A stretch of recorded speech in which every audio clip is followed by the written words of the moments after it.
Sir जो force 1 के कारण 2 पे लगी या 2 के कारण 1 पे लगी, वो दो एक्शन रिएक्शन पेयर है। एक्शन रिएक्शन कैसे मानते रहे सर? दो अलग अलग ऑब्जेक्ट पे लगती है, इक्वल वैल्यू होती है,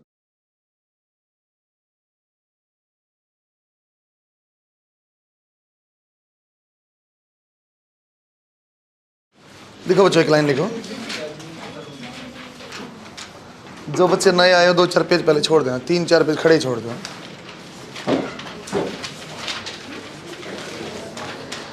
पहले 3 पेज आप ऐसे वैकेंट छोड़ दो, बेटे खड़े वाले हैं ना, उसके आगे लिखते हैं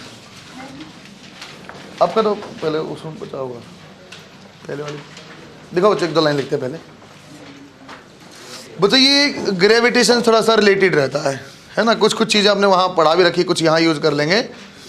जहाँ बच्चों मुझे डेरिवेशन रिक्वायरमेंट कर दूंगा, अदरवाइज मैं इंटीग्रेशन डिफरेंशिएशन से बच के निकलेंगे। जहाँ तक हो चुकेगा सिंपल, जहाँ अपना काम बन जाएगा वहाँ पर लिख लेंगे। देखो इलेक्ट्रोस्टैट में it is study of charges at rest. एक बार यहाँ देखना बच्चों, जैसे बच्चों हमने बोला बेटा अपने पास चार्जेस हैं, तो हम कई टाइप की बात करेंगे बच्चों। सिंपल एक हम बात करें बेटा पॉजिटिव चार्ज की बात करेंगे, एक बात करें बेटा नेगेटिव चार्ज की। बच्चों पॉजिटिव हो चाहे नेगेटिव चार्ज, ये आपका सब इलेक्ट्रॉन के कारण लिखा जाता है। यहाँ बच्चों इलेक्ट्रॉन की डेफिशिएंसी हो जाती है, और यहाँ बच्चों एक्सेस ऑफ इलेक्ट्रॉन है। बच्चों यहाँ प्रोटॉन और इलेक्ट्रॉन में सुना तो होगा कि सर ये पॉजिटिव आपका प्रोटॉन, ऐसा कुछ सुना होगा। लेकिन बेटा जब भी आपकी चार्ज की मैं बात करूंगा आपको, जब भी पूरे अब 12th वाले पोर्शन में से बात करेंगे, पॉजिटिव चार्ज मतलब इलेक्ट्रॉन कम होगा इसलिए पॉजिटिव हुआ होगा, जहाँ बेटा नेगेटिव वहाँ एक्सेस इलेक्ट्रॉन हो गए इसलिए आपका बना होगा। बच्चों चार्ज की बात किया जाए तो 1 इलेक्ट्रॉन का चार्ज होता है बेटा आपका 1.6 × 10⁻⁻19 कूलम। सही है क्या? कुछ एक प्रॉपर्टी साथ में लिखवाऊंगा, आप ऐसा बना लो पहले। बच्चे ऐसे तो इलेक्ट्रॉन या प्रोटॉन का बेटा ऐसा होता था, आपने सुना होगा, कभी क्वार्क भी होता है, उसको बच्चों 12th लेवल पे नहीं माना जाता है। सबसे छोटा पॉसिबल चार्ज इलेक्ट्रॉन को माना है। सर बेटा इलेक्ट्रॉन और प्रोटॉन अब क्वार्क डाउन क्वार्क होते हैं E/3 2E/3, लेकिन आपका जब 12th लेवल में पढ़ते हैं बेटा क्वार्क को हम नहीं मानते, हम तो सिंपल जो सबसे छोटा चार्ज पॉसिबल है 1 इलेक्ट्रॉन है, उसकी वैल्यू ये है। सही है क्या? देखो बेटा प्रॉपर्टीज ऑफ चार्ज। बच्चों 1 इलेक्ट्रॉन के सामने बेसिक आप लिख लेना बेटा, ये मिनिमम पॉसिबल चार्ज है।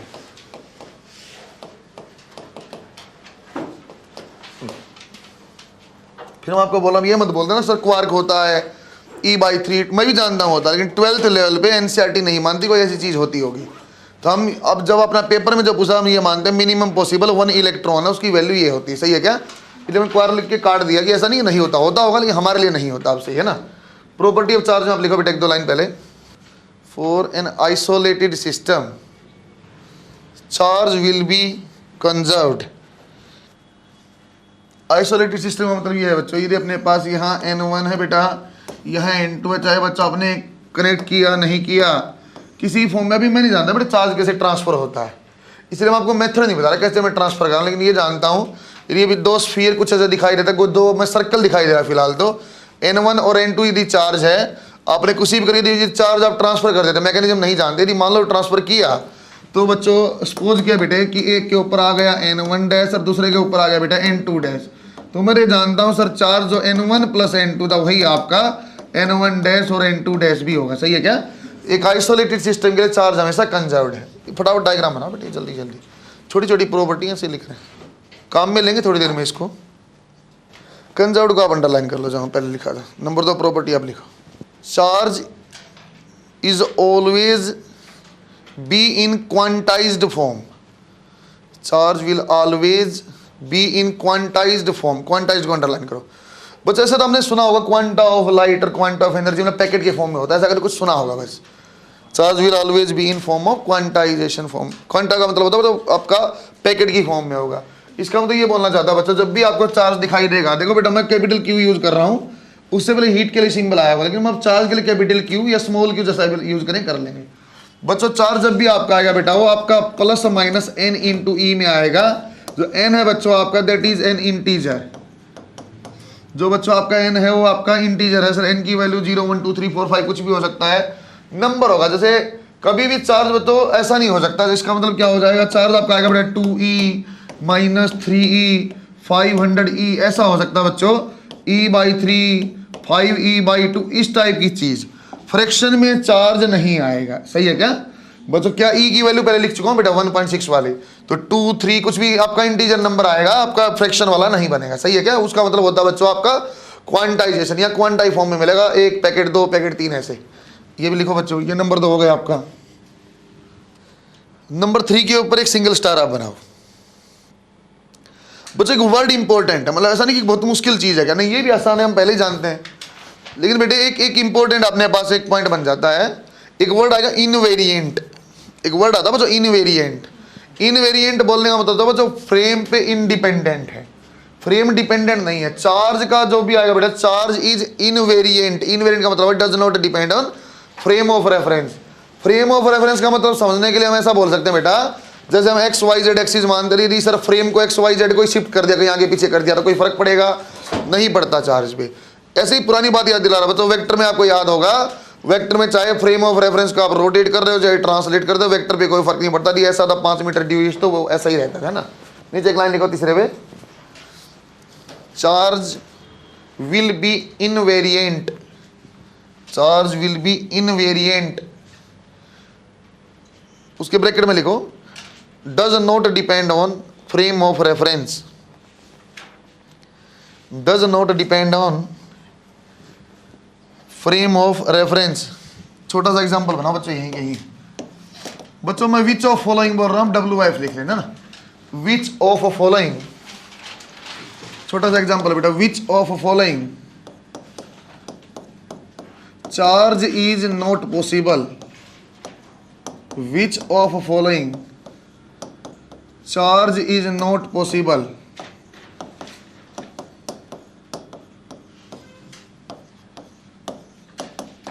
सामने कुछ चार्ज आपको दिखाई दे रहे हैं बेटा, आपको ये बताना है इनमें से कौन सा चार्ज पॉसिबल ही नहीं है। गुड, देखते बच्चों कैसे।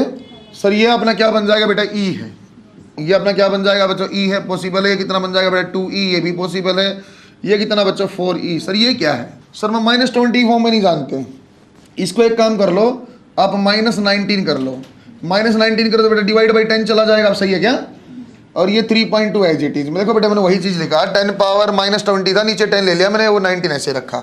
सर ये तो बन जाएगा ऊपर वाला तो 2E डिवाइड बाई 10। हमने क्या बोला बेटा, E डिवाइड बाई समथिंग, ये आपका पॉसिबल नहीं है, तो कौन सा आपका चार्ज पॉसिबल नहीं हो पाएगा? ऑप्शन नंबर 3, सही है क्या? चार्ज की बेसिक प्रॉपर्टी है बेटा, चार्जिंग के तरीके मैं आपको बताता हूँ। एक और व्यूज आपको मैं बना देता हूँ बच्चों, जो अपना EMI तक का बन जाएगा। कैसी कैसी हम स्टडी करेंगे, एक नोट आप बनाओ बच्चों। बेटे जब आपको यदि कोई बोलता है चार्ज एट रेस्ट, यदि कोई बोलता है बेटा चार्ज एट रेस्ट, तो बच्चों यहाँ सिर्फ और सिर्फ आपका इलेक्ट्रिक फील्ड की आप स्टडी करोगे बच्चों, और कुछ यहाँ नहीं पॉसिबल है। यदि कोई बोलता है बेटा चार्ज एट रेस्ट है, अभी आएगा फोर्स फील्ड सब आ जाएगा, लेकिन वहाँ सिर्फ आपका इलेक्ट्रिक फील्ड आप स्टडी करते हो। यदि कोई बोलता है बेटा चार्ज आपका मूविंग है, चार्ज आपका मूविंग है और मूविंग विद कांस्टेंट वेलोसिटी है। यदि कोई बोलता है बेटा मैं वेलोसिटी बोल रहा हूँ, स्पीड नहीं बोल रहा, वेलोसिटी बोल रहा हूँ, यहाँ डायरेक्शन का इंपॉर्टेंस आएगा इसलिए मैं वेलोसिटी बोलता हूँ। बच्चों यहाँ आपका इलेक्ट्रिक फील्ड भी आएगा और बेटे यहाँ आपका मैग्नेटिक फील्ड भी आएगा। बी एक सिंबल है बच्चों किसका, मैग्नेटिक फील्ड का। फिर थोड़ा सा कहानी और रहेगा, सही है सर रेस्ट पे है, तब वाली कहानी पढ़ेंगे बेटा। फिर आपका मूविंग और कांस्टेंट वेलोसिटी से तो आप E भी पढ़ोगे और B भी पढ़ोगे। यदि कोई बोलता बच्चों आपके पास चार्ज जो है मूविंग है, चार्ज मूविंग विद एक्सेलरेशन, या बच्चों ऐसे बोल देता हूं मैं चेंजिंग वेलोसिटी, ऐसे बोल देते हैं बेटा आपका चेंजिंग वेलोसिटी। चेंजिंग वेलोसिटी का मतलब होता है बेटा एक्सेलरेशन आपका है, आप समझ गए वो सारी बात को। बेटा यहाँ आपके पास E भी रहेगा, B भी होगा, एंड रेडिएट एनर्जी। बच्चों यहाँ आप एनर्जी भी साथ में देखने लग जाओगे, ये ताकि EMI में अपने पास काम आएगा। ये पहले हम पढ़ेंगे इलेक्ट्रोस्टैट में, फिर बच्चों मूविंग करते करते आगे मैग्नेटिज्म पढ़ेंगे, फिर EMI धीरे धीरे ऐसे आएगा। तो एक माइंड आप क्लियर रखना, जब तक रेस्ट में है मैं सिर्फ E पूछ रहा हूँ, जब मूव करे कांस्टेंट वेलोसिटी करे तो आप इलेक्ट्रिक फील्ड भी और आप B भी पढ़ोगे, मैग्नेटिक फील्ड भी। और जब बच्चा आपका एक्सेलरेटिंग हो जाएगा तो फिर अपने पास तीनों चीज़ें पढ़ सकते हैं। ऐसे ही बना नोट की फॉर्म में लिखो बेटा मेथड ऑफ चार्जिंग। अरे बना लिया हुआ आप लोगों ने? अच्छा ये मेरे पास लिख के बैठ जाते हैं पहले इनको, अब बनाओ आराम से बना। अरे यहाँ सिखाने का नहीं बेटे, आपको बस ओवरव्यू सा मैं आपको बना रहा हूँ, ठीक है। आप जब चैप्टर शुरू करो एक बार ये पलट लेना। चलो एक लाइन और इसमें लिख लो आप साथ में, चाहिए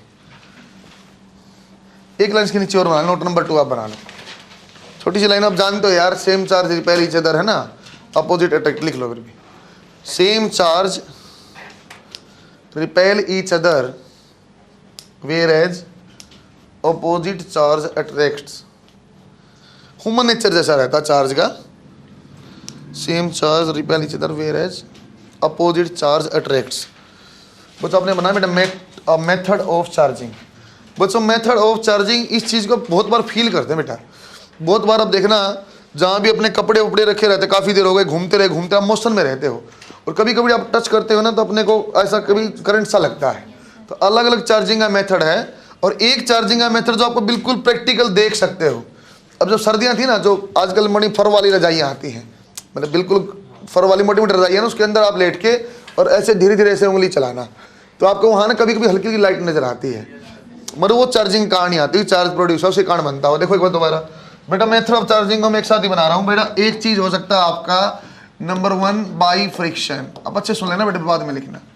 एक तरीका होता है बच्चों फ्रिक्शन, ये वो चीज़ है बेटा जो मैं आपको रजाई बता रहा था, है ना।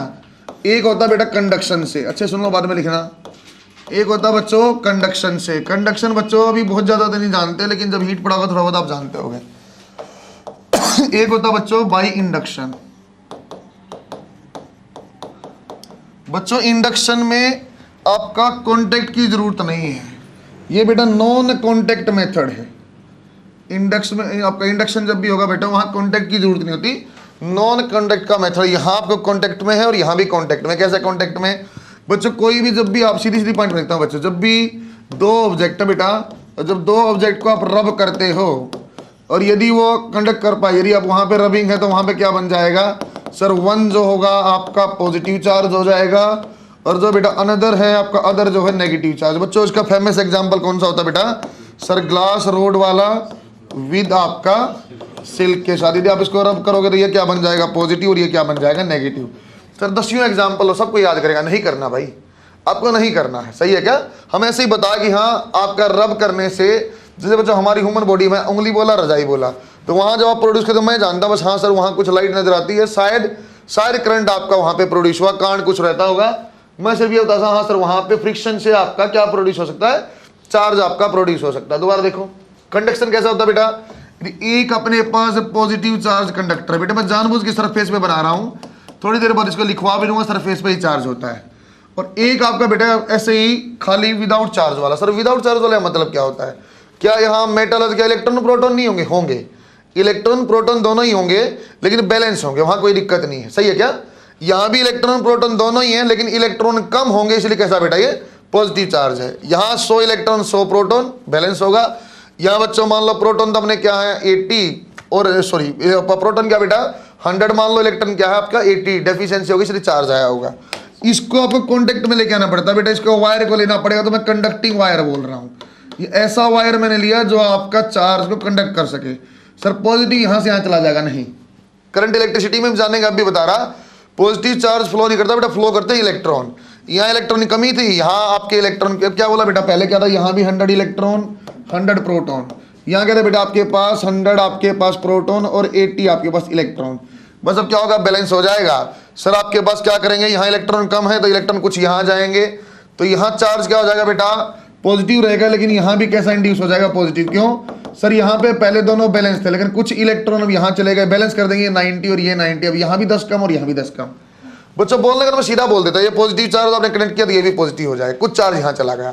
यदि मान लो बेटा यहाँ जो है पॉजिटिव चार्ज की वैल्यू, इनिशियल पॉजिटिव चार्ज आपके पास था बच्चों n, तो बाद में क्या हो जाएगा सर, कब तक फ्लो करेगा, मैं ऐसे बोल रहा हूँ बेटा n/2 हो जाएगा। ऐसा बोल पाना बहुत दूर तक सही नहीं होगा, मैं कब तक बोलूंगा, स्टार लिखवा दूंगा, जब तक दोनों स्फीयर की या दोनों आपके ऑब्जेक्ट की पोटेंशियल बराबर ना हो जाए तब तक चार्ज फ्लो करे, सही है क्या।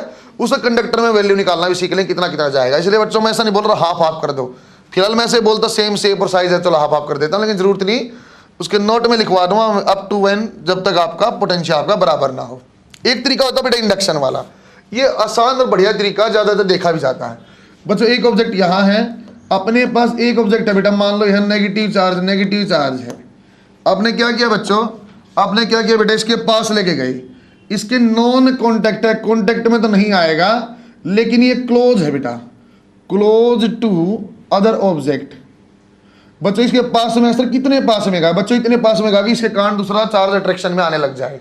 और रेंज होती है बच्चों कि आपकी कम से कम दूरी 10⁻⁻15 होगी, तब जाके आप इलेक्ट्रोस्टैटिक फोर्स की बात कर पाओगे।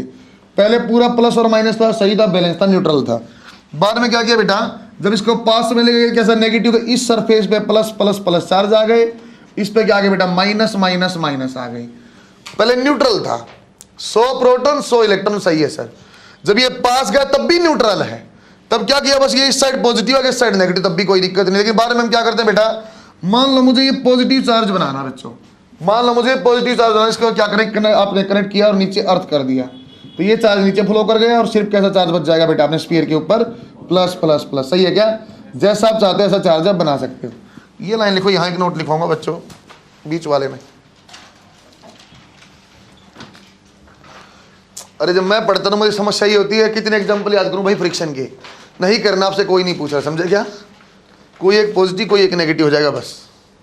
इस स्टार पे एक लाइन लिखवा रहा हूँ बच्चों, बेटा ऐसे मैं वर्ड बोल रहा हूँ, मतलब ऐसे गुनाह नहीं कर रहा, उसको समझा दूंगा, अभी पोटेंशियल बोल रहा हूँ, कुछ आप फैमिली रहोगे लेकिन लिखवाना जरूर। देखो, charge will flow from high potential object to lower potential object, charge will flow from higher potential object to lower potential object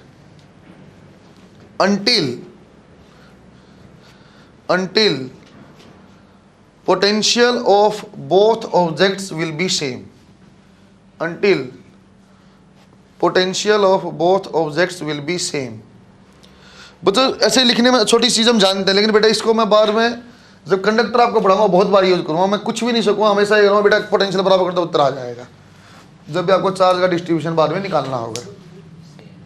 बना बच्चों आपने, देखो बेटा कूलम्स लॉ,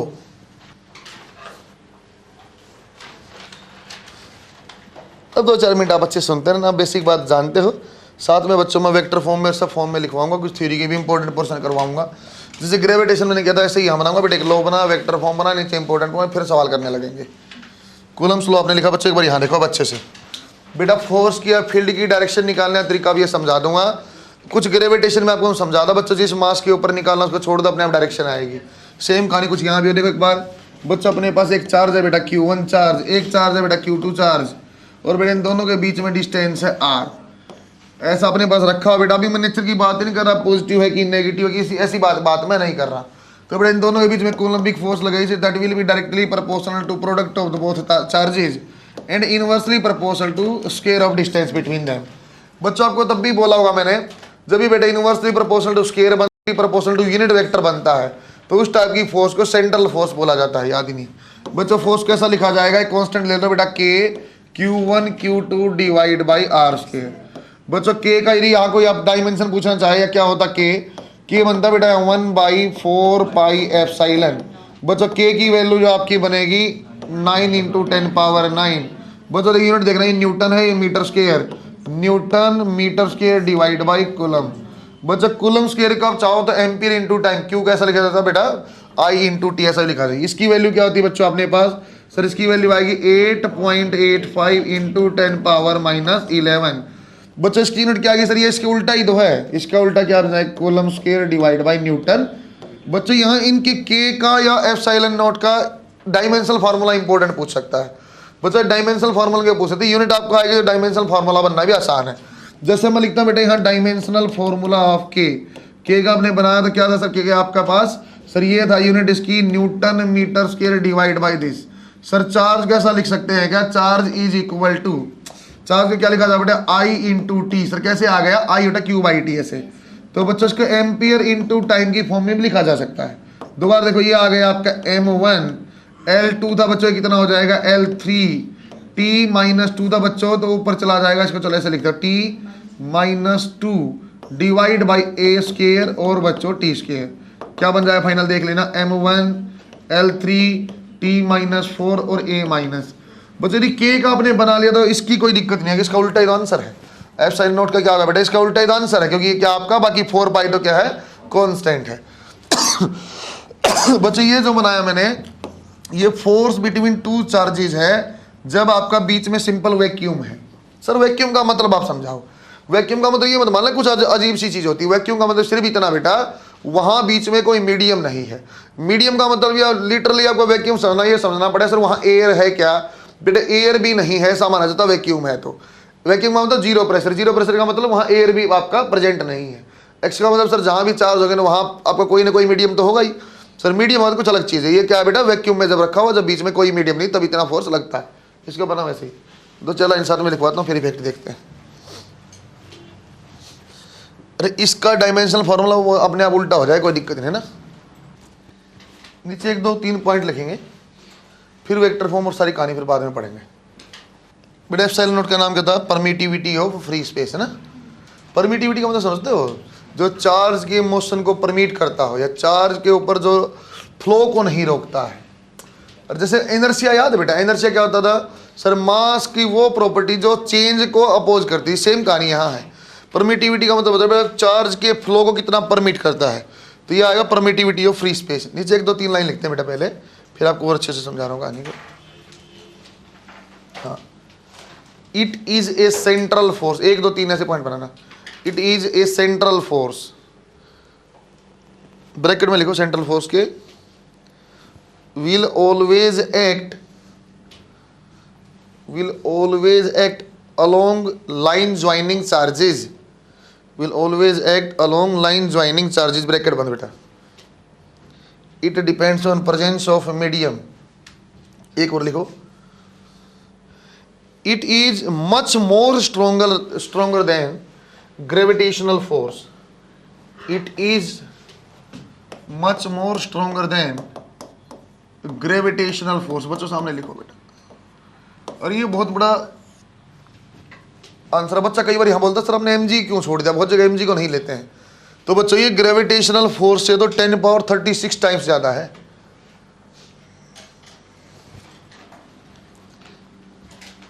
बच्चों जैसे आपने फॉर्मूले वहां ग्रेविटेशन में अलग अलग मास के बनाए थे बेटे, ऐसे ही सेम यहां भी चार्ज के लिए बनेंगे। वेक्टर फॉर्म देख लो एक बार बच्चों, इसका बन जाता है वेक्टर फॉर्म। वो कैसी थी बेटा, स्केलर फॉर्म थी। वेक्टर फॉर्म आपको पहले बताता, दोबारा एक बार फिर देखो अच्छे से। वेक्टर फॉर्म देखो बेटा, अब ऐसे बता रहा हूं बच्चों, ये आपका Q1 चार्ज है, ये आपका Q2 चार्ज है। बेटा ये आपका कोई फ्रेम ऑफ रेफरेंस मैंने ले लिया। बेटा Q1 का जो पोजीशन वेक्टर है वो आपका R1 है, और बच्चों जो Q2 का पोजीशन वेक्टर बेटे वो आपका R2 है। तो नो डाउट इनके Q1 और Q2 के बीच में डिस्टेंस क्या हो जाएगी, R12 या R21, जो भी आना हो। अच्छे से देखो बच्चों, सर ये वेक्टर फॉर्म का उपयोग कब करते हैं, यूज कब करना पड़ेगा। यदि बच्चों मुझे कोई सिंपल बोल देगा ना कि 2 माइक्रोकूलम और 6 माइक्रोकूलम रखा हुआ, बीच में दूरी आपकी 2 मीटर, आप निकाल दो, फटाक से निकालना डायरेक्ट, मुझे रिक्वायरमेंट नहीं पड़ेगा। कई बार बच्चों आपका 3 डायमेंशन में चला जाता है, जब पॉइंट देता है Q1 जो रखा हुआ 1,2,3 पे है, जो Q2 आपका रखा हुआ वो आपका 2 - 1,3 पे है, जो 3 डायमेंशन में वैल्यू दे दी। फिर बच्चों बढ़िया रहता जब आप वेक्टर फॉर्म में बनाओगे। बच्चों पोजीशन वेक्टर आपको बनाना था सर, जैसे यहां से स्टार्ट किया यहां गया, तो R1 कैसे बनेगा, R1 ऐसे बनेगा sir, final minus initial. R2 कैसे बनेगा सर, फाइनल माइनस इनिशियल। सही है क्या? देखो बेटा दोबारा, सर यदि आप बोलते हो F12, इसका मतलब होता है बेटा force on one due to 2, force on 1 due to 2। बच्चों इसका लिखना तरीका आएगा K, जिसके ऊपर फोर्स लिखना Q1, फिर Q2 डिवाइड बाई क्या बेटा आपके पास सर R12, और इसका आपने क्या किया बच्चों, स्केल ऐसा लगा दिया। क्योंकि बच्चों वेक्टर लिखा तो आपके क्या, ये सारी चीजें तो बच्चों हमने स्केलर फॉर्म में लिखा हुआ है। क्योंकि मैं लिखा हुआ है ये वेक्टर, तो मुझे डायरेक्शन भी बतानी पड़ेगी। बच्चों डायरेक्शन बताने का अब तो मैं आपको लिख रहा हूँ एक मैथमेटिकल फॉर्म, 3 डायमेंशन में सोल्व करना पड़ेगा। 1 2 तो बेटा आप ले लो R12 का यूनिट वेक्टर। लेकिन बाद में जब भी मैं आपको डायरेक्शन निकलवाऊंगा ना बच्चों वेक्टर जोड़ने के लिए, मैं ऐसा बोलूंगा बच्चों जिस चार्ज के ऊपर फोर्स निकालनी है, जिस चार्ज के ऊपर फोर्स निकालनी है उसको ऐसे पकड़ा हुआ मान लो और छोड़ दो। आप देख लो बेटे फोर्स के कारण, जैसे मान लो बेटे दोनों पॉजिटिव चार्ज होते तो मैं Q1 को छोड़ता तो Q1 इसके कारण कैसी फोर्स लगती सर, रिपल्सन होता, इस साइड जाता। तो वही मैं बोलता सर डायरेक्शन इस साइड में से निकालो, डायरेक्शन बाद में 3 डायमेंशन निकालने के लिए लिख लिया। बच्चों आप जानते हैं बेटे यूनिट वेक्टर को यदि बदलना तो क्या लिख सकते हैं, वेक्टर डिवाइड बाई मैग्नीट्यूड। तो इसका ऐसा भी लिखा जा सकता है K Q1 Q2 divide by R12 का क्यूब, और ये क्या आ जाएगा बेटा R12 वेक्टर। बच्चों R12 निकालने मतलब क्या आएगा R2 माइनस R1, सही है क्या, R2 माइनस R1, ये आपका इस फॉर्म में बन जाएगा। दोबारा देखो बेटा, लिख ही देता हूं यार, R12 वेक्टर क्या आएगा बेटा R2 माइनस R1, 3 डायमेंशन में यूज में आता है, वरना कोई खास जरूरत नहीं पड़ती है। और बच्चों यदि आपका आएगा R, आपका F21 निकालो, फोर्स ऑन 2 ड्यू टू 1। बच्चों देखना दोबारा, मजाक देखना, फोर्स ऑन 2 मैंने बोल तो यहां मैं Q2 पहले लिखूंगा, K Q2 Q1 divide by R21 square, और यहां यूनिट वेक्टर R21 का। सर आप ऐसे क्यों बोल रहे हैं, स्केलर प्रोडक्ट आप Q1 Q2 कर लो कि Q21, क्या फर्क पड़ता है। बच्चों से यदि उसने सवाल में पूछ लिया, यदि उसने पूछ लिया F12 करेक्ट बताओ कैसा लिखा हुआ है, तो ऐसे ही सेम ग्रेविटेशन में सेम यहाँ आपको देख लेना पड़ेगा, जिसके ऊपर फोर्स निकालनी पहले वो लेना पड़ेगा। सर ऐसा क्यों बोलना चाहते हो, ऐसा इसलिए बोलना चाहता हूँ जब फील्ड निकालूंगा ना मैं, तो जिसके कारण उसको तो मैं डिवाइड करता हूँ, सही है क्या, जिस पॉइंट के ऊपर निकालना फील्ड उसको डिवाइड करना पड़ता है, इसलिए लिखना सही तरीका ये बनेगा बेटा 2 के ऊपर K Q2 Q1 divide by S, या 1 के ऊपर K Q1 Q2 में, इसलिए सही फॉर्म में लिखा हुआ है बेटा। इसका यदि वेक्टर फॉर्म में लिखेंगे तो K Q1 आपका Q1 Q2, अब बच्चों मैं से लिख रहा हूँ R12 क्यूब, और ये आ रहा है बेटा R21 क्यूब, और ये आ रहा है बेटा R21 वेक्टर। क्योंकि आप जानते हैं बेटा, क्योंकि हम पहले से जानते हैं sir R12 is equal to minus R2, इसका मतलब क्या आ रहा है बेटा सर 1 2 और माइनस 2 1 बराबर है। बच्चों कुछ आपको नजर आएगा यहाँ, सर जो फोर्स 1 के कारण 2 पे लगी या 2 के कारण 1 पे लगी, वो दो एक्शन रिएक्शन पेयर है। एक्शन रिएक्शन कैसे मानते रहे सर, दो अलग अलग ऑब्जेक्ट पे लगती है, इक्वल वैल्यू होती है, दो अलग अलग ऑब्जेक्ट पे लिखते हैं बेटा, इक्वल वैल्यू होती है, अपोजिट डायरेक्शन होती है, सारी कहानी सेम जा रही है।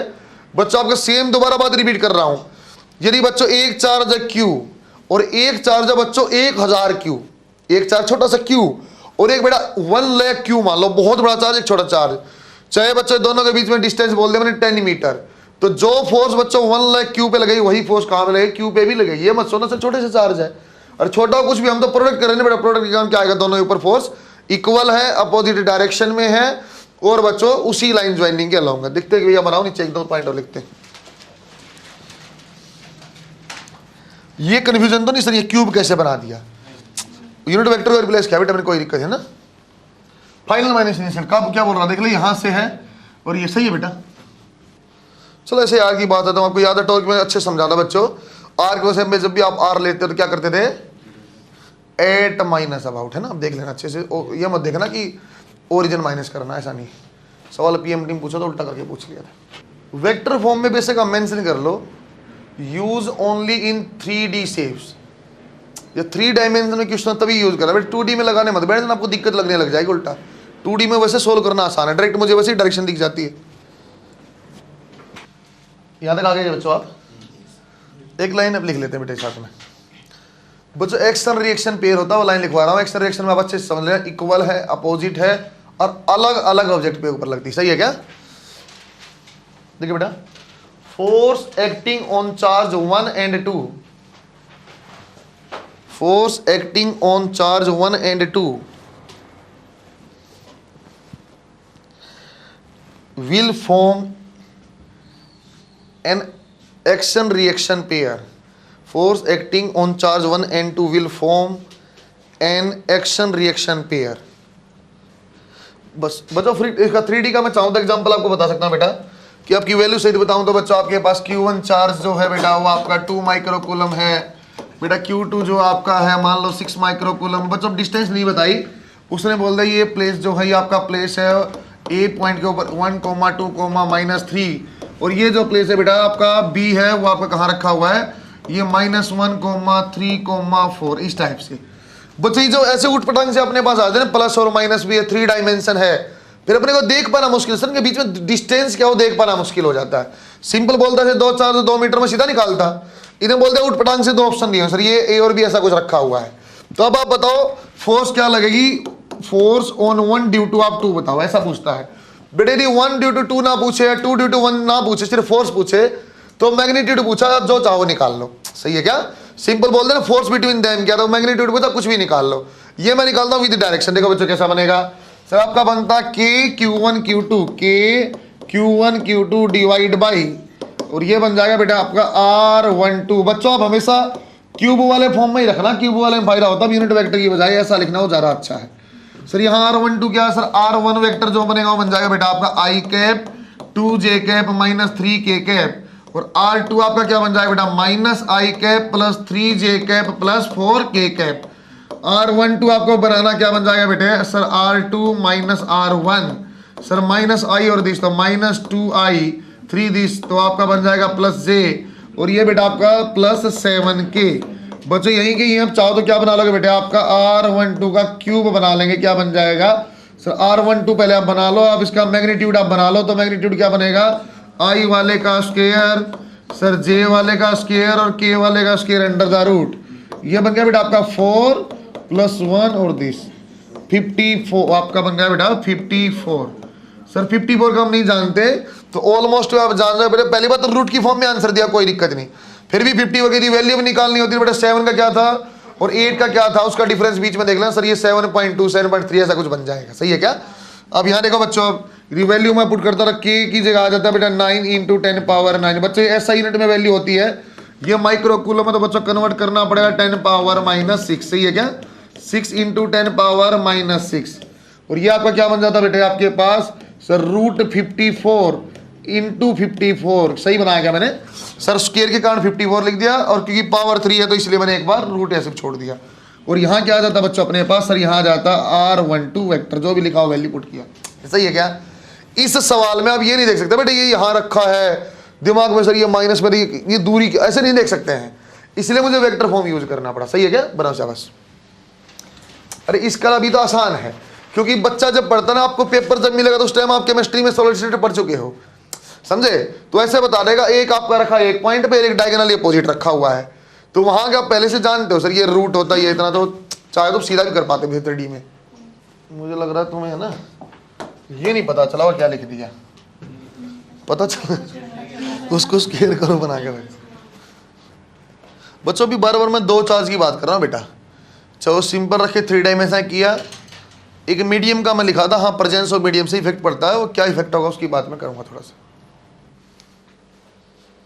अब कॉपी यही पढ़ना बेटा, अब जाके है ना और रिसर्च नहीं करना, कॉपी पढ़ा, कॉपी के सवाल किए, PYQ किए, फिर हमने टेस्ट दिया, ऐसा करना काम। इसमें सब लिखवाऊंगा, आराम से लिखवाऊंगा, पूरा लिखवाता हूँ, कोई दिक्कत नहीं। इफेक्ट ऑफ मीडियम लिखो, बस ऐसे तो मैं लिखवा दिया था भाई, मीडियम में कारण इफेक्ट होता ही है, मैंने आपको बता दिया था, मीडियम में कारण इफेक्ट आता है, तो मैंने पहले नोट में आपको 1 2 3 पॉइंट में लिखा, क्या इफेक्ट होता है वो आपको समझा रहा हूँ बच्चों। अब जब क्योंकि मैं जानता हूँ सीधा लिखा इफेक्ट ऑफ मीडियम, तो पहले ये लिखवाता हूँ बेटा फोर्स कम होती है, पहले क्या लिखवा रहा हूँ, मीडियम होने से फोर्स की वैल्यू डिक्रीज करती है, कुछ वैल्यू आएगा आपको मैं समझा भी नहीं क्यों आ रहा हूँ, लेकिन फिर पहली लाइन वही लिखते हैं, due to presence of medium. अब लिखा बेटा इफेक्ट ऑफ मीडियम, टॉपिक का नाम लिखा, पहला इंपॉर्टेंट लाइन सीधी वही लिखते हैं, due to presence of medium force acting between charges will decrease, force acting between charges will decrease. बच्चों एक बार यहाँ देखना बेटा, वही हमने अब बना लिया सर, मीडियम है तो मीडियम के लिए कुछ चीजें आएंगी बच्चों, जो एप्सिलॉन नोट था वो बना दो हमने, परमिटिविटी ऑफ फ्री स्पेस। तो बच्चों यदि यहाँ फोर्स आप लिखोगे बेटा मीडियम है, अब अपना ये मीडियम के साथ आप लिखते तो आएगा सर 1/4πf। बच्चों नोट नहीं लगाया यहाँ मैंने, जब नोट हम लगाते एप्सिलॉन नोट था तो क्या बताया परमिटिविटी ऑफ फ्री स्पेस, इसको मैं क्या बोल रहा हूँ बेटा, अब ये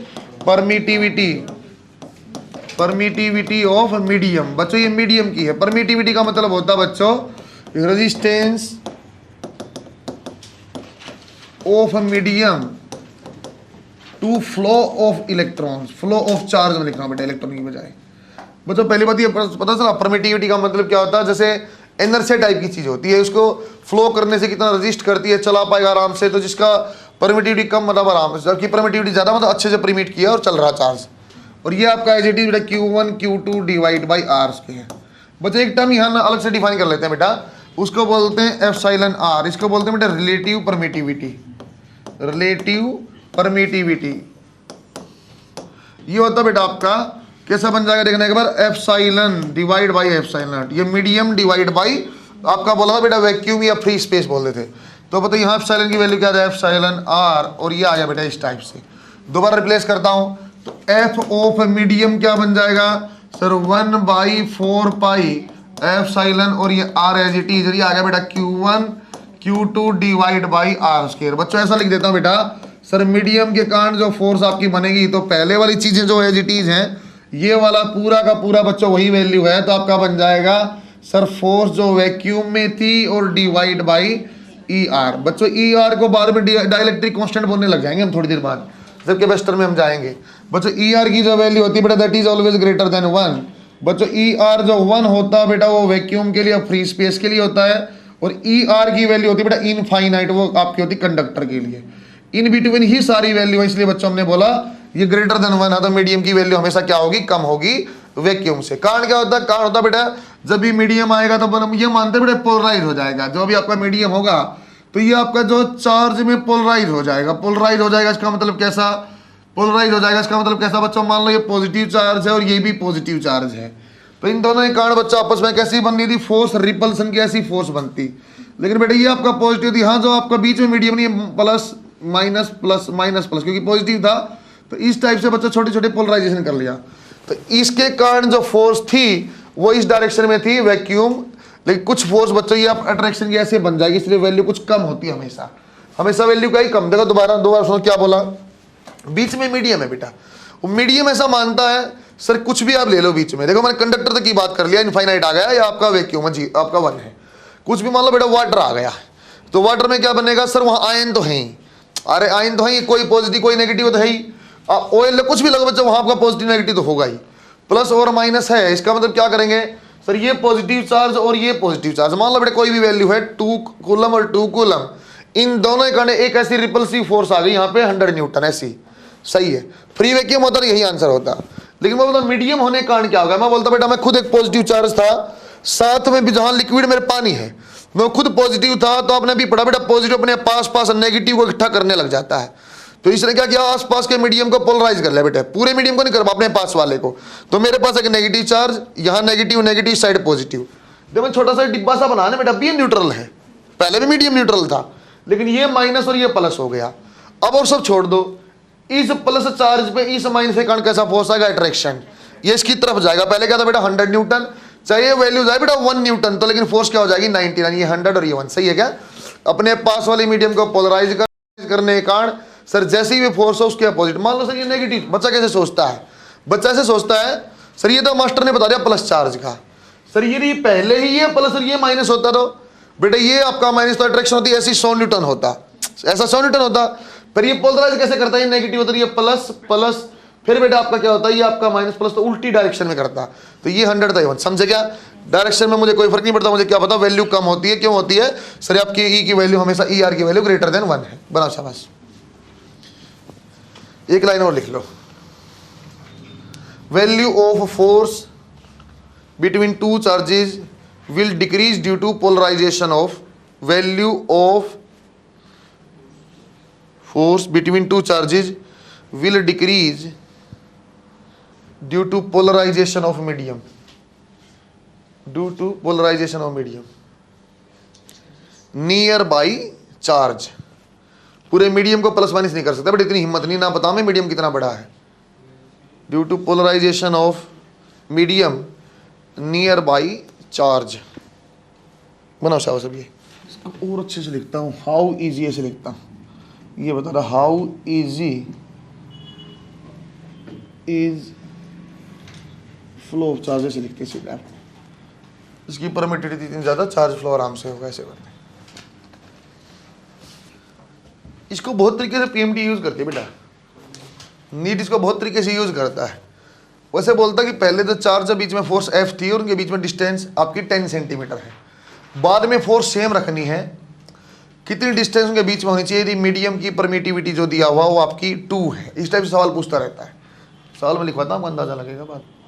बच्चों जब भी इलेक्ट्रो से सवाल बनेगा ना बेटा, इलेक्ट्रो सवाल बनता सिंपल फॉर्मूला बेस, इसमें सिंपल फॉर्मूला बेस। लेकिन अब ऐसा ट्रेंड हो गया बेटा जहां थ्योरी की लाइन का इंपॉर्टेंस हो गया है, सिंपल कुछ भी लाइन आता हो आपको क्लियर कट पता था सही है, वरना फिर अब तुक्का मारना, मतलब ये पता था आपके 2 ऑप्शन ये तो नहीं होंगे, इन 2 में से कौन सा फिर तुक्का मारना पड़ेगा। लिखा बच्चों आपने, गुड बेटे। इसके ऊपर डिपेंडेंट एक आपका सवाल बनाता हूँ बच्चों, इसमें अलग अलग सवाल बनते रहते हैं, अलग अलग सवाल बनते रहते हैं, बस आपको माइंड में ये बात फिक्स होनी चाहिए।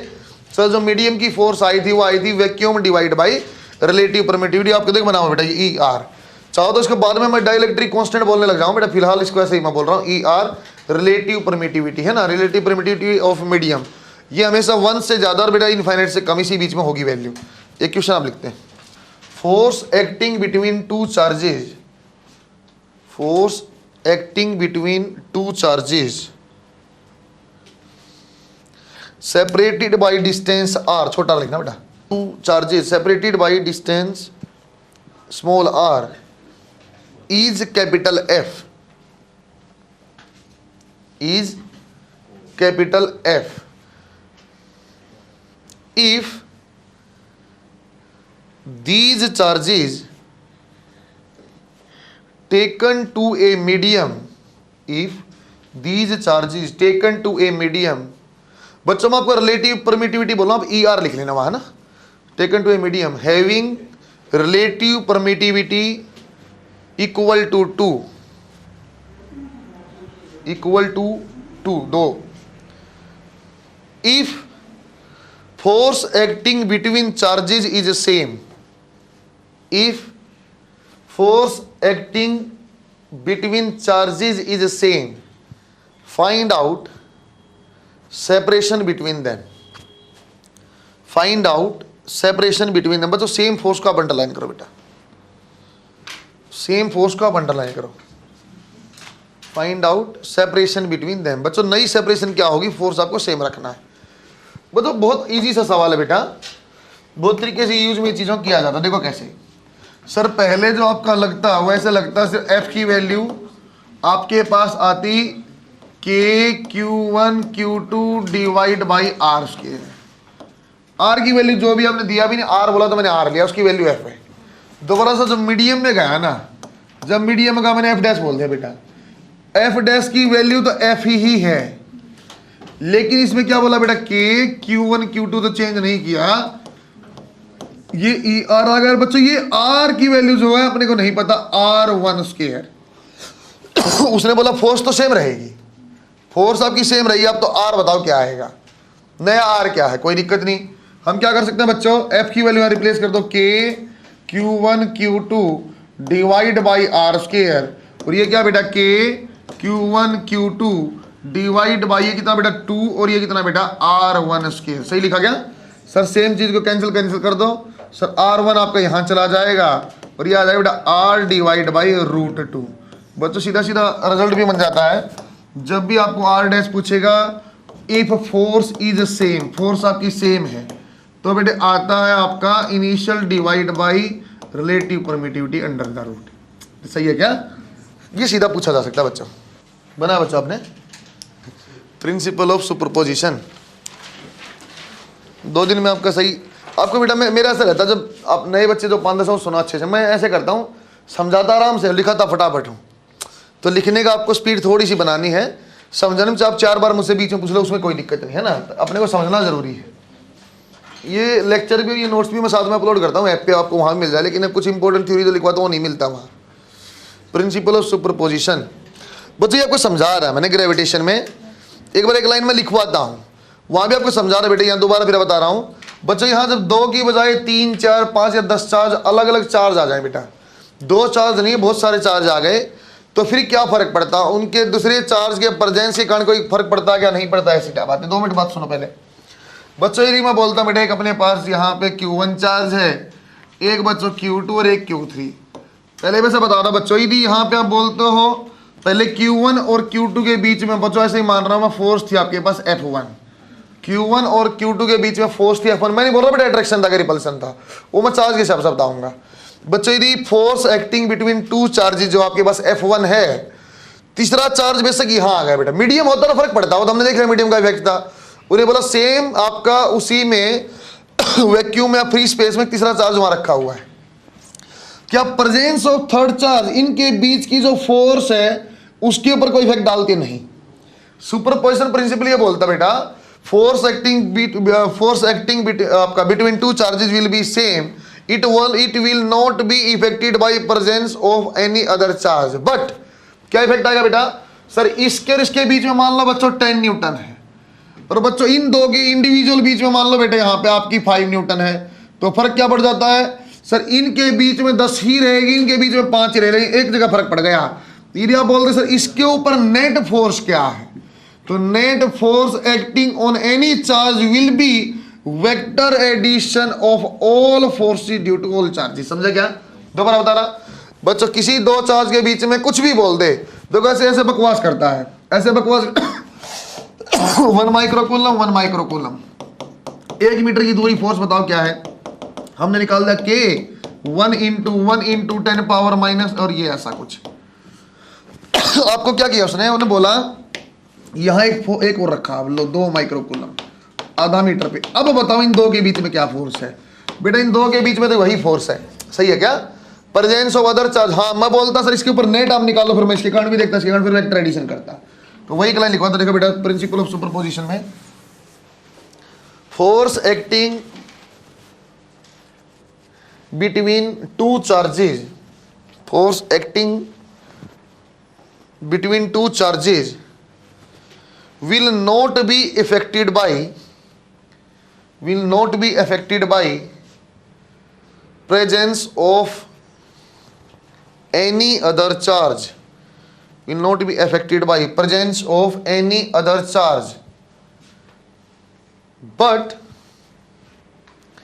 net force acting at a charge,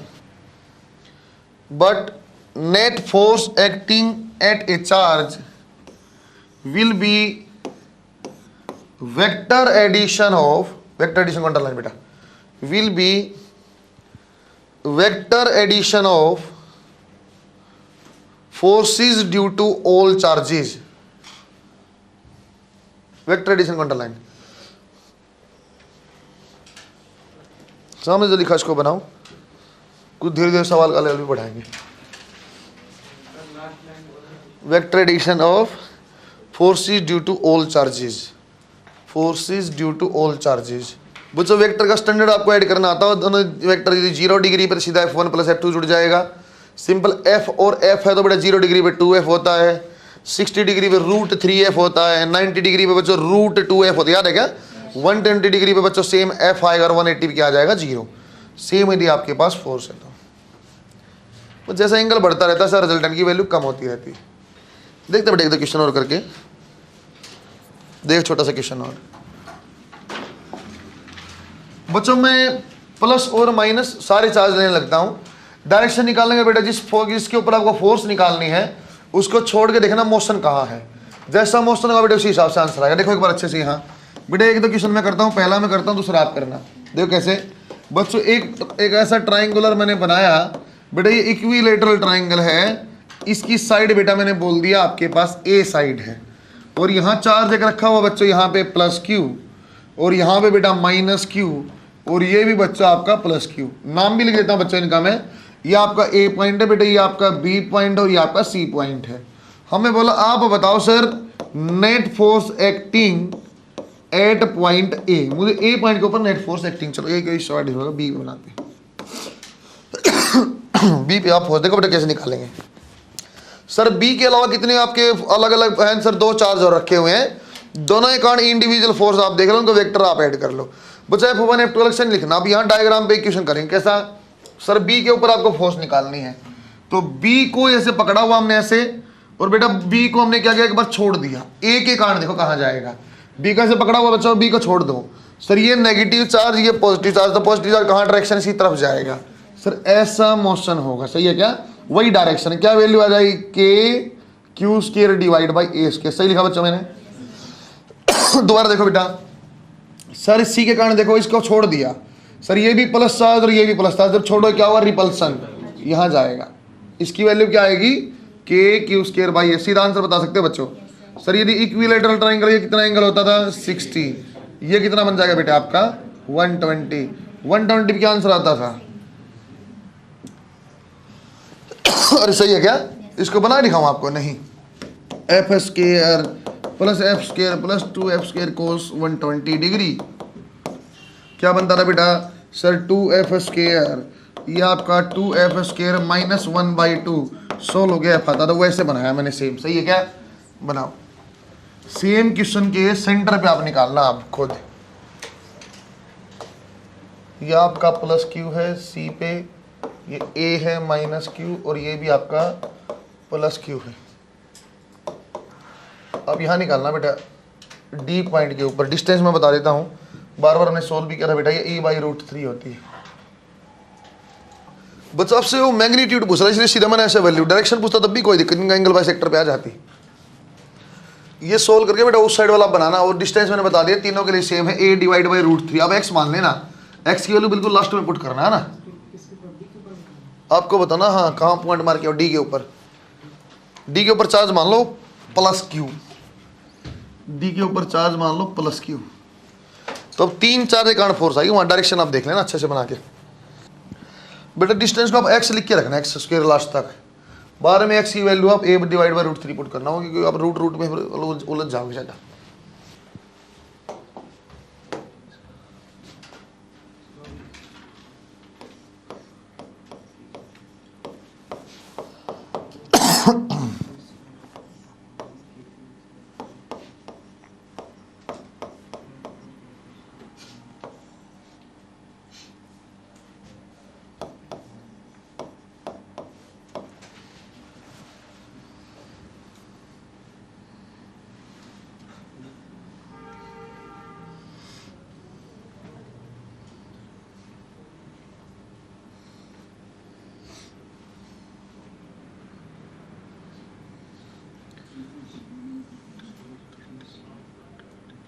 sixty degree angle बनाया बेटा, बीच में देख लेना है ना,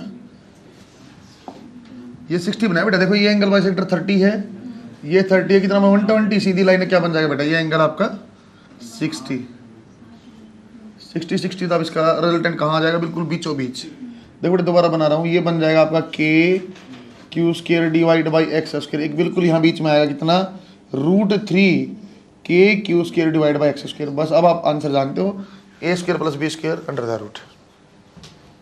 वो एंगल देखा मैंने कैसे बना 60, ये दोबारा देखो ये कैसे 60 मैंने बनाया। देखो एक तो इस लाइन के लूंगा, एक इस लाइन, तो मुझे इन दो के बीच में चाहिए, इनके बीच में एंगल। तो ये एंगल बाइसेक्टर 30 था, ये 30 था, तो बीच में कौन कितना कोण है बेटा 120। सर ये सीधी लाइन तो बच गया कितना 60 के बीच में रिजल्टेंट आएगा, क्योंकि दोनों बराबर है इसलिए बीच में मैंने बना दिया, क्योंकि ये दोनों 60 पे कितना आया √3। x की वैल्यू बिल्कुल अंत में पुट करेंगे, ये वेक्टर दो परपेंडिकुलर वेक्टर कैसे जुड़ेगा, अंडर रूट a² + b²। चलो तुम्हें एक डेंजरस सवाल करके देखते हैं, सवाल बहुत आसान, आप समझ जाओगे तो बना लोगे। बस तो सारे पॉजिटिव चार्ज होते थे वहां बी सी के ऊपर, फिर तो सीधा आंसर बता सकते थे क्या, सारे ए बी और सी के ऊपर बेटा पॉजिटिव चार्ज होते, डी के ऊपर निकालता क्या आंसर आता, 0 है ना। बच्चे एक क्वेश्चन में आपको निकला ना, एक आप कल सोल्व करेंगे, फिर मैं एक टॉपिक और पढ़ाऊंगा। बहुत आसान सा एक सवाल का मैं आंसर डायरेक्ट पूछता हूँ आपसे, 0 वाले का कैसे 0 बनता है। देखो एक बार, जैसे अपनी दीवार घड़ी होती है बेटा, ऐसे जैसे दीवार की घड़ी होती है ऐसे। बच्चों यहाँ पे आपका 6 नंबर है, यहाँ पे 12 है बेटा, यहाँ पे 3 और यहाँ पे बच्चों आपका 9। बस सेंटर से दूरी बनेगी, जो r दिया बेटा वो सिंपल 1 मीटर दिया। मैं बिल्कुल सिंपल से सिंपल क्वेश्चन करना चाहता हूँ, आपको k की फॉर्म में आंसर देना जब भी देना है। मैं जानबूझ के 1 मीटर लिया बेटा। एक बार क्या बोला मैंने, सर ये आपका कितना 1 है, ये कितना 2 है, यहाँ कितना 4 और यहाँ कितना 5। यहाँ मैंने बोल दिया बेटा यहाँ पे कितना आ जाएगा 7, यहाँ 8, यहाँ कितना बच्चों आपका 10 और यहाँ 11। कि घड़ी के हर पॉइंट के ऊपर, जहाँ 1 to हर नंबर के ऊपर आपने 1 कूलम चार्ज प्लेस किया। जहाँ दीवार घड़ी बेटा दीवार के हर नंबर के ऊपर आपने 1 कूलम चार्ज प्लेस किया। यहाँ भी 1 कूलम, यहाँ भी 1 कूलम, यहाँ भी 1 कूलम। सेंटर के ऊपर फोर्स कितनी आएगी बता पाओगे? सेंटर के ऊपर कितनी फोर्स आएगी? 0। बात समझ पाए हो क्या? सर सारे के सारे कांड में क्या निकाल दूंगा, इक्वल और अपोजिट फोर्स आएगी और क्या बन जाएगा बच्चों आपके पास यहाँ 1 कूलम के कांड जो आंसर आएगा दैट इज 0। ये तो आप जान गए होगे सर कैसे निकाला। सर मैं इस पॉइंट पे देखूंगा 12 के कांड, सर कहाँ जाएगा 12 से दूर ऐसा f। सर 6 से कांड यहाँ ऐसा f, ये हमेशा एक दूसरे कैंसिल करा। ऐसे ही 3 ऐसे 2 के कांड देखो बेटा 2 के कांड यहाँ दूर जाएगा, सेम कहानी 8 के कांड ऐसे दूर जाएगा कैंसिल। हर पॉइंट के कांड बच्चों इक्वल और अपोजिट फोर्स, नेट फोर्स क्या बन जाएगी यहाँ पे बच्चों 0 बन जाएगी। ये तो आप समझ गए हो शायद, ये वाला तुम करोगे। वही घड़ी है, r की वैल्यू 1 मीटर है, जितना नंबर है बेटा उतना ही कूलम चार्ज है। 12 कूलम, 3 कूलम, यहाँ 6 कूलम, 9 कूलम, ऐसे ही बच्चों यहाँ भी 10 कूलम, 11 कूलम, जितने नंबर है बेटा उतना ही कूलम चार्ज है। ये आप ट्राई करना और बना के देखना। सेंटर ओ के ऊपर ही फोर्स निकाल, जीरो आ पाएगी? जीरो नहीं आ पाएगी बेटा, क्योंकि इसे कारण कुछ अलग, इसे कारण कुछ अलग बचेगा हर बार, हर जगह बेटा। ऐसे सवाल बने, हिंट दे रहा हूँ, 1 और 7 का एक नेट फोर्स बनेगी, 6 और 12 की एक ऐसे बनेगी, ऐसे कुछ फोर्स बन जाएंगी बच्चों, नेट फोर्स ऐसी ऐसी ऐसी ऐसी ऐसी बनते रहेंगे, एंगल दिए रहेंगे, एंगल दिए रहेंगे, उनके नेट फोर्स लेते रहना, लास्ट में ऐसी बचेगी, उनको जोड़ देना। अच्छा आसान सवाल, अच्छा सवाल, लेकिन इसके ऊपर रिवीजन लिखो, घर से आप ट्राई करना इसको अपने आप, के की फॉर्म में आंसर देना। ये जीरो बेटा वो आपको सोल्व करना, बड़ा राउंड लगाना, बड़ा चक्कर बनाना, वरना तुम्हें ऐसे घुस जाएगा, दिखेगा नहीं कहाँ से कहाँ गया ना। अच्छा बढ़िया सा चक्कर बना के सवाल ट्राई करना। आपको ये बता दिया मैंने, ऐसे बन जाएंगे, देखो ऐसे ऐसे ऐसे ऐसे, तो ऐसी लाइनें बनेंगी। पहले इसका और इसका एंगल बन जाएगा बेटा। सर कितना होता है, हर के लिए 30 डिग्री एंगल है सर, ये 30 30 30 120 डिग्री, इन दोनों को जोड़ लेना, इन दोनों को जोड़ लेना, सबका एंगल बाई सेक्टर में रिजल्टेंट आ गया। फाइनल ऐसे 2 चीज़ें बन जाएंगी, बस 90 डिग्री पर आंसर आ जाएगा। ट्राई करना। टॉपिक लिखो, equilibrium position, equilibrium position and value of charge, equilibrium position and value of charge. बच्चों एक बार यहाँ देखना, अगली टाइप का सवाल आ गया बेटा। यहाँ मैं सवाल सोल्व करा के सीधा रिजल्ट भी बता दूंगा, लेकिन मैं कुछ सवाल पहले सोल्व कराता हूँ। Equilibrium position and value of charge, ऐसा बोला बेटा, सिंपल ऐसे पूछता आपसे कि सर एक चार्ज यहाँ क्यू चार्ज रखा हुआ है, सर ये क्यू चार्ज रखा हुआ है, दोनों के बीच में सेपरेशन आपकी एल दूरी ऐसे है। उसने बोला तीसरा चार्ज कहीं क्यू हमने प्लेस करना, कोई कैपिटल क्यू हमें प्लेस करना है, इसके आप लोकेशन बताओ such that charge Q will be in equilibrium. एक बात पहले बोला बेटा ऐसी जगह इसको आप रखो कि आपका इक्विलिब्रियम आ जाए। इक्विलिब्रियम का मतलब होता है नेट फोर्स आपकी जीरो आ जाए। फिर बोला बेटा क्यू की वैल्यू क्या हो, स्मॉल क्यू की फॉर्म में वैल्यू क्या है, 2 चीज़ आपको निकालनी है। सबसे पहले लोकेशन निकालनी है बेटा, फिर आपको देखना बच्चों आपका वैल्यू क्या है। बच्चों लोकेशन जब भी हम सोचते हैं ना तो हम 3 तरीके से सोचेंगे। बच्चे इक्वल चार्ज है, कोई दिक्कत भी नहीं है। एक बार सोचो सर यहाँ रख के देख लूँ लाइन ज्वाइनिंग से बाहर, यहाँ रख के देख लूँ या यहाँ बीच में रख के देखो। आप कैसे देखना पड़ेगा कहाँ पे नेट फोर्स जीरो आ सकती है। जैसे इस क्वेश्चन के लिए मैं सोचता हूँ, लिखवाऊंगा अच्छे से, पहले सुन लेना। इस क्वेश्चन के लिए मैं सोचता हूँ कैपिटल क्यों रखना है। सर दोनों पॉजिटिव चार्ज हैं, दोनों बच्चों ये सेम नेचर की चार्ज की मैं बात कर रहा हूँ फिलहाल। सेम नेचर है बेटा, चाहे पॉजिटिव पॉजिटिव चाहे नेगेटिव नेगेटिव, सेम नेचर की चार्ज की मैं बात कर रहा हूँ। सेम नेचर में एक जैसा आंसर आएगा और अपोजिट नेचर में एक जैसा आएगा। सेम नेचर में सोचते हैं बच्चों, यहाँ रख के देखते क्यू को यहाँ रखा सर, इसके कारण क्यू कहाँ जाएगा सर, रिपल्सन बाहर जाएगा, पॉजिटिव चार्ज है। क्यू का मैं नेचर नहीं जानता था बेटा, इसको मैं ऐसे ही रैंडम पॉजिटिव मान के चल रहा हूँ। सर ये पॉजिटिव से कारण ये बाहर जाएगा, सर ये भी पॉजिटिव यहाँ भी बाहर, दोनों के कारण फोर्स कहाँ चलेगी बाहर, नेट फोर्स जीरो नहीं हो सकती, यहाँ नहीं रखा जाएगा। यहाँ रख के देखो बेटा, यहाँ भी नेट फोर्स दोनों इस साइड चल जाए, यहाँ रखा जाएगा। सर बीच में मान लो बेटा ये 1 और 2, 1 से x दूरी पे रख दिया है, 1 से x दूरी पे रखा बेटा। ये यहाँ कैपिटल क्यू रखा है, देखना एक बार, इसके कारण ये यहाँ जाएगा और इसके कारण ये यहाँ जाएगा। हाँ सर नेट फोर्स जीरो हो सकती है। इसका नाम भी मैं लिख दिया बेटे 3, और एक बार वैल्यू लिखा बेटा, ये क्या है, फोर्स ऑन 3 ड्यू टू 1। सही बनाया गया बच्चों मैंने, 3 के ऊपर फोर्स 1 के कारण कहाँ आएगा सर, 3 को छोड़ दो कहाँ जाएगा, इस डायरेक्शन में।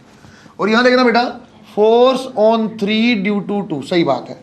आपने खुद ही बोला इक्विलिब्रियम है, इक्विलिब्रियम का मतलब क्या होता है sir, net force should be zero. इसका मतलब ये है सर F31 की वैल्यू जो है और F32 के बराबर कर दो, क्या आ जाएगा, K Q divide by Q, और आ जाएगा बेटा आपके पास x स्क्वायर। 31 की वैल्यू ये वाली निकाली है ना, K Q divide by x minus L minus x whole square. Same चीजें कैंसिल कर दी बेटा, क्या बन जाएगा, L minus x divide by x is equal to 1। Square root ले ले बेटा, कोई फर्क नहीं पड़ता। L minus x is equal to x और 2x इक्वल टू L, और x we can write as L divide by this. सही है क्या। एक तरीका बेटा लोकेशन निकाला, पहले लोकेशन निकाला। सेम नेचर के चार्ज में जब भी आपको निकालना है तो बेटा लोकेशन का सीधा फॉर्मूला है, स्मॉल चार्ज से x दूरी बनेगी बेटा, ये बन जाएगी आपकी Q1 divide by Q1 plus Q2 और इंटू एल। सर कहाँ से निकाली दूरी आपने? Q1 से निकाली बेटा, छोटे चार्ज से Q1 से निकाली। सही है क्या? अब जब भी निकालना सीधा इस वैल्यू से निकाल लेना, इसका सोल्व करके ऐसा बनता है, वरना आप सोल्व करना तब भी कोई दिक्कत नहीं। अब निकालना बेटा Q की वैल्यू क्या हो, Q की वैल्यू क्या हो। अगला टॉपिक को चला गया मैं, Q की वैल्यू क्या। लोकेशन निकालनी सीखी, लोकेशन में नेट फोर्स 0 कर दिया। सेम नेचर में हमेशा बीच में रखा जाएगा बेटा, अपोजिट नेचर में एक लोकेशन फिक्स बता दो वहीं रखा जाएगा, आपको नेट फोर्स 0 करना आंसर आएगा। याद नहीं रहे तब भी आ जाएगा। दोबारा सर वैल्यू क्या है? वैल्यू बेटा आपने खुद ही बोला सर नेट फोर्स क्या आएगी? 0। सर नेट फोर्स क्या आएगी? 0। बच्चों अब आपको 3 पे 0 नहीं करना, आपको 3 पे नहीं करना। 3 का मैंने लोकेशन निकाल लिया, मैं 3 की तो वैल्यू चाहता हूं निकालना, Q आएगा क्या। तो नेट आप चाहे बेटा 1 पे 0 कर लो, चाहे 2 पे, आपकी मर्जी है, 3 के अलावा कहीं कर लो। जैसे बच्चों मैंने नेट फोर्स 0 कर दिया बेटा, मेरी मर्जी से मैंने 1 के ऊपर, 1 के ऊपर कितनी चाप फोर्स लगती है सर? 1 के का उसके ऊपर 2 के कारण भी है और 3 के कारण भी है। 1 के ऊपर 2 के कारण फोर्स ऐसे लिखी जाएगी सर, 1 पे 2 के कारण भी है और सर 1 पे 3 के कारण भी है। सही लिखा गया बच्चों? सर 1 पे 2 के कारण, 1 के ऊपर फोर्स है, 1 को छोड़ दो, 2 के कारण कहाँ जाएगा सर? इस डायरेक्शन में चला गया। वैल्यू कितनी आ जाएगी? KQ² divide by L²। बच्चों प्लस, अच्छे सुनते रहना बात को, प्लस लगाऊंगी माइनस लगाऊंगी उसकी बात समझा रहा हूं।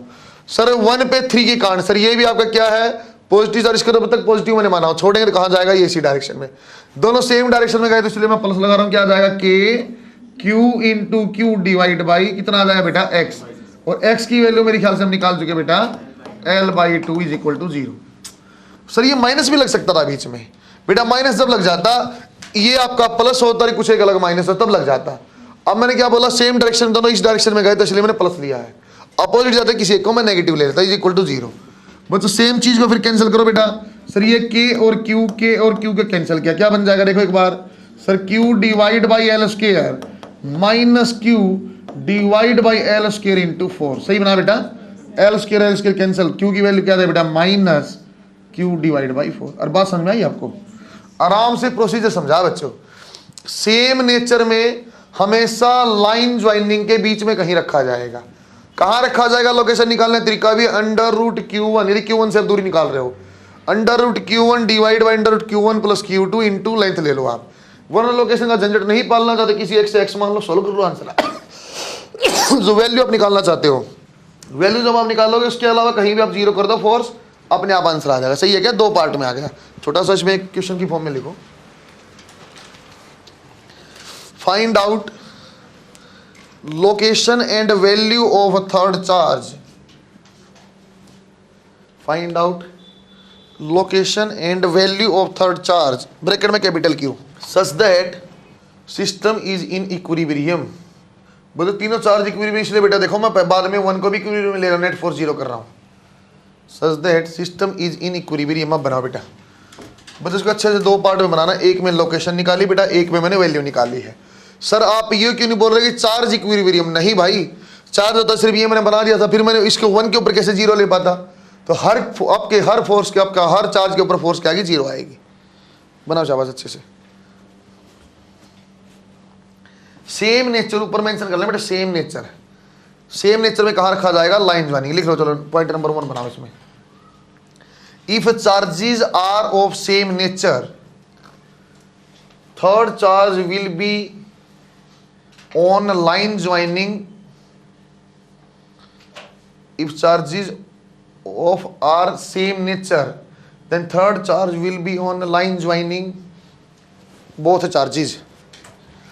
विद लाइन ज्वाइनिंग पे रखा जाए, कहाँ लिखा जाएगा वो लिखने का तरीका, निकालने का तरीका ये बच्चों। PMT में पूछेगा तो सेम नेचर आपसे पूछेगा, आपसे सिर्फ वैल्यू चेंज कर देगा बेटा, Q4Q, Q16 Q, आप कैसे देगा? जैसे सिंपल अंडर रूट निकल जाए जिसका, तो कोई टेंशन नहीं, जिससे निकालना है उसका ऊपर नीचे दोनों का एडर इंटू एल, सीधी लोकेशन में बात पुट कर लो। हमेशा दोनों सेम नेचर, उसके अपोजिट नेचर वाला आंसर आएगा। दोनों प्लस हैं तो वैल्यू हमेशा नेगेटिव आएगी, दोनों नेगेटिव होते तो चार्ज पक्का पॉजिटिव आता। छोटे चार्ज Q1 माना बेटा, Q1 से ही दूरी निकाली, सीधा फॉर्मूला यूज करना बेटा ना, जा क्वेश्चन लगाने लग जाना बेटा, आर्ट्स से ही है ना, कॉपी वाले दोबारा पढ़ के, आप प्रीवियस ईयर में कुछ आए होंगे, कम आते हैं, फिर आप उससे टेस्ट से देख लेना। मतलब ऐसा नहीं कि इलेक्ट्रोस्टैटिक्स इंपॉर्टेंट नहीं होता है, same as that of kinematics है। काइनेमेटिक्स से डायरेक्ट सवाल नहीं पूछता है, उसका यूज लास्ट तक होता है। तो ये आपका बेस बनाता है बेटा पहले 12th का, हाँ ऐसे बेस बना, धीरे धीरे हम सीख रहे हैं फोर्स की डायरेक्शन ये और वो, फिर बाद में अपने काम आता है। सेम नेचर का एक सवाल तुम फटाक से कर दो, एक अपोजिट का और करवा देता हूँ मैं पहले।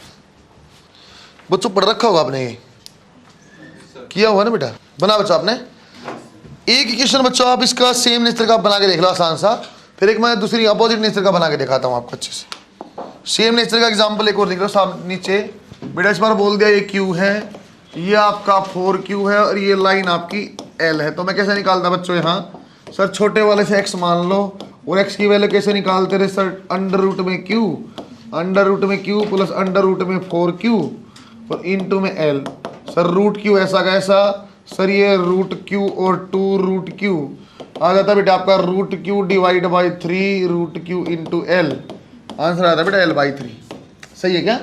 लोग इस तरह से आ जाती, फिर फोर्स निकालने किसी के ऊपर भी बना लो, किसी के ऊपर बना लो, मतलब इसके ऊपर बनाना बेटा। इस बार मैं आपको लगे ना इस साइड बना रहा हूँ, मैं इस पे बनाता तब भी सर यहाँ Q रखा जाएगा L बाई 3 के ऊपर, इसके ऊपर बनाएंगे तो इसके कारण कैसा लगेगा, बाहर की डायरेक्शन में KQ square divide by L square, उसके कारण भी कहाँ लगा बेटा KQ into 4Q divide by, दूरी कितनी बच गई बेटा 2L divide by 3 square equal to 0। ऐसे निकालते बच्चों। सेम टाइप की चीज़ों को हटा दो, ये आपका K है, K कैंसिल, Q है, Q कैंसिल, 4 है, 4 कैंसिल, क्या बच गया बेटा Q divide by L square, ये क्या बन जाएगा आपका इस साइड चला जाएगा तो हट जा, कहाँ चला है माइनस Q और डिवाइड बाई क्या बन जाएगा बेटा, ये आपके पास 4L square into 9, L square से L स्क्वायर हटा दो बच्चों, कैपिटल Q की वैल्यू आ जाएगी माइनस 4Q डिवाइड बाई 9। सही है क्या? माइनस वैसे भी जानता है बच्चों, दोनों नेगेटिव होते तो लोकेशन यही आती, बस चार्ज की वैल्यू पॉजिटिव आ जाती। एक लास्ट टॉपिक आज का करते हैं बेटा, इक्विलिब्रियम पोजीशन। अपोजिट चार्ज में आपको यहाँ अपोजिट नेचर के चार्ज यदि रखे तो आप कैसे निकालोगे, अपोजिट नेचर के रखे कैसे निकालोगे उसको और देखते हैं। प्रोसेस सेम रहेगा बच्चों, ये समझ गए बेटा, आप सेम नेचर है तो लाइन ज्वाइनिंग पे आएगा, यदि पॉजिटिव दोनों चार्ज आंसर नेगेटिव आएगा, दोनों नेगेटिव होते बेटा आंसर आपका पॉजिटिव आता है। अब आपका अपोजिट नेचर में ऐसा कुछ फिक्स नहीं होता कैसा आएगा, आपको ये बता सकता हूँ मैं लोकेशन कहाँ आएगी, आपको मैं अच्छे समझा दूंगा। लोकेशन बीच में नहीं आएगी और लोकेशन छोटे की तरफ नहीं आएगी, वो आप देखना कैसे मैं बोल पा रहा हूँ, आप थोड़ा पता चलेगा। केस बी बना लो इसका, अपोजिट नेचर। अपोजिट नेचर का क्वेश्चन और मैं बना के दिखाता हूँ आपको अच्छे से बच्चों। बच्चों इस पूरे दूसरे टॉपिक में अपोजिट नेचर वाले में सिर्फ एक बात का आपको विशेष ध्यान देना बच्चों, जब मैं आपको ये बताऊंगा लोकेशन कहाँ लेनी है, सिर्फ वो आपको सीखना है, या उसके अलावा बाकी सब बन जाएगा। बना ले बेटा आपने, ये बना ले बच्चों, गुड।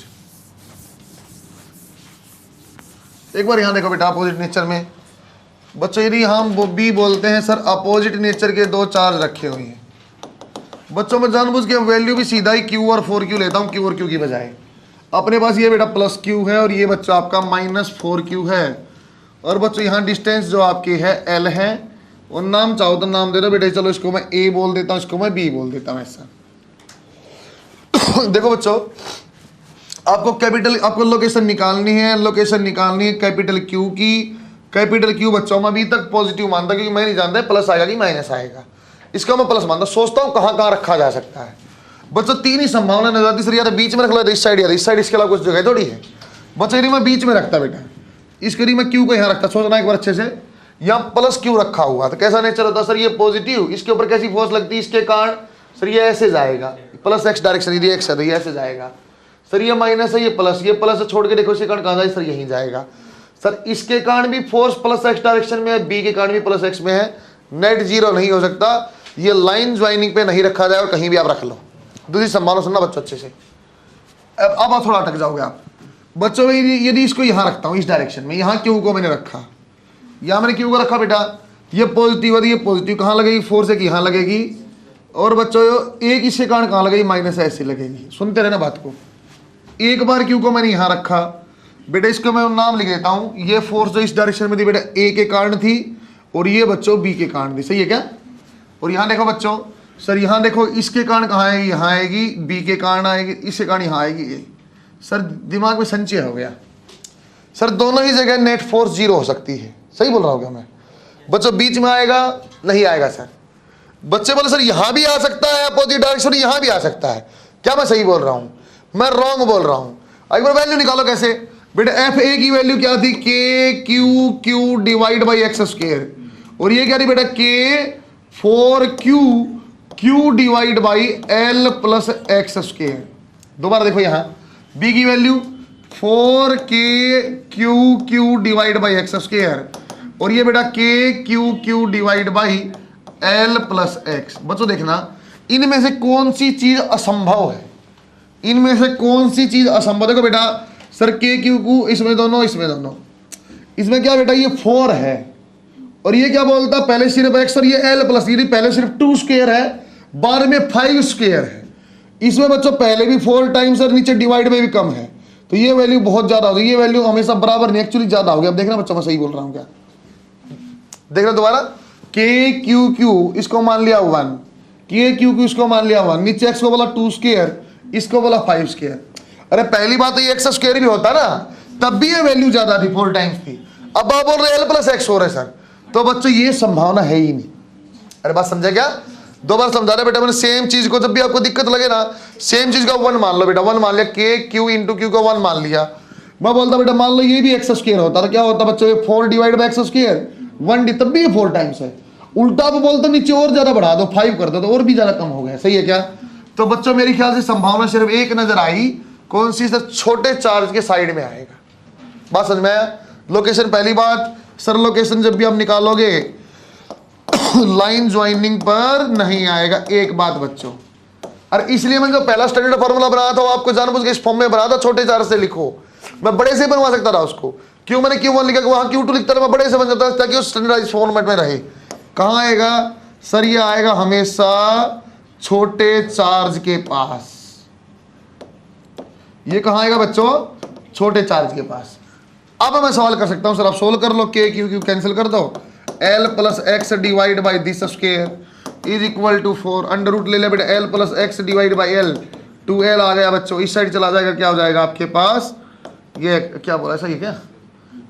ठीक है 2l, तो l is equal to x, location आ गई बच्चों अपने पास। सही है क्या बच्चों? इसका सीधा सीधा आंसर भी बता सकते हो? हाँ सीधा आंसर भी बता सकता हूँ। आंसर क्या बनेगा सर? यदि x जो मानते हो छोटा सा, तो मैंने Q1 माना था बेटा, और ये ले लो आप Q2 माइनस Q1 इनटू में L। वहां क्या था बच्चों? सेम नेचर में क्या था बेटा? नीचे प्लस, अब क्या आ गया? नीचे माइनस। बात समझ में आई क्या बच्चों? लोकेशन आपको निकालने आई? सवाल मुझे दिख जाए सर, कुछ भी पूछता रहे, सेम नेचर का है तो बीच में आएगा, x की वैल्यू छोटे चार्ज से under root Q1 divide by under root Q2 plus under root Q1 into L। Answer आ गया सर। यदि sir opposite charge opposite nature है तो छोटे चार्ज के पास आएगा, कितनी वैल्यू आएगी सर? नीचे माइनस आ जाएगा, वैल्यू ऐसे ही बनेगी। सही है क्या? वैल्यू पुट करके देखो आप, वही आंसर आएगा। आगे और यदि बोला सर क्यू की वैल्यू क्या है, यदि आपको बोला क्यू की वैल्यू, बच्चों सिंपल सिंपल ट्रिक, इसको सीधा याद करना बेटा।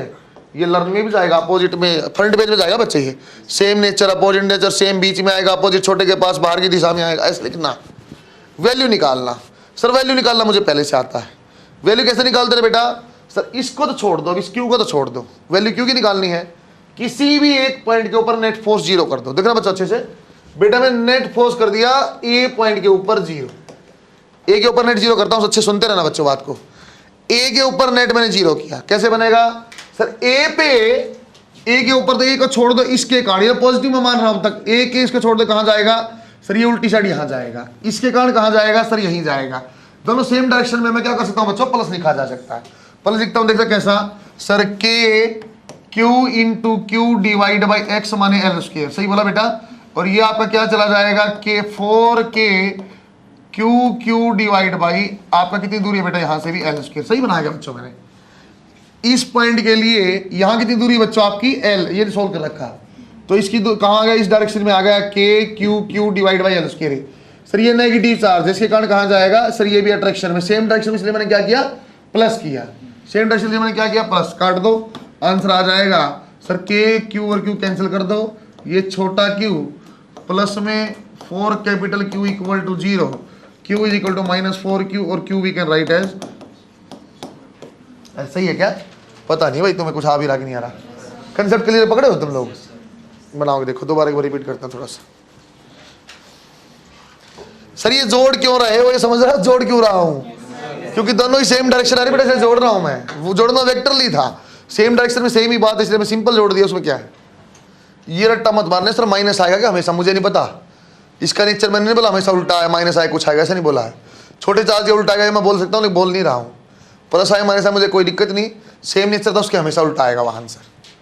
बेटा तुमसे लोकेशन पूछेगा, लोकेशन निकालना डायरेक्ट तुम्हें फॉर्मूला याद हो जाएगा, लोकेशन तक आपको आना चाहिए, बाकी अपना 840 उत्तर आ जाएगा। जो फ्रंट पे लिखता है ना उसको अलग से बना देता हूँ, जो फ्रंट पे आपको लिखना है। बच्चों इलेक्ट्रो के क्वेश्चन मैंने एसएचएम में नहीं कराए थे, वहां भी एसएचएम हो सकता था। अब क्यों एसएचएम की एक कंडीशन आप जानते हैं बेटा, F is proportional to minus X. Sir X को छोड़ दो, जो बच गया वो के है, टाइम पीरियड होता है under up two pi under root M by K. इसमें दो टाइप का एसएचएम बन सकता है, वो आपको मैं क्वेश्चन कराऊंगा कल। इसका नोट में लिखवा ना बेटा, जो आपको सीधा लिखना है हम बनाओ आराम से। Q1 हमेशा छोटे को मानना, मैं Q1 छोटे हिसाब से बनवाया तो सारा फॉर्मूला। बच्चों जो फ्रंट पेज पे जाएगा ना, आप कैसे जाएगा बेटा, ये Q और Q ऐसे नोटेशन बना के, Q1 Q2 और ये L सेम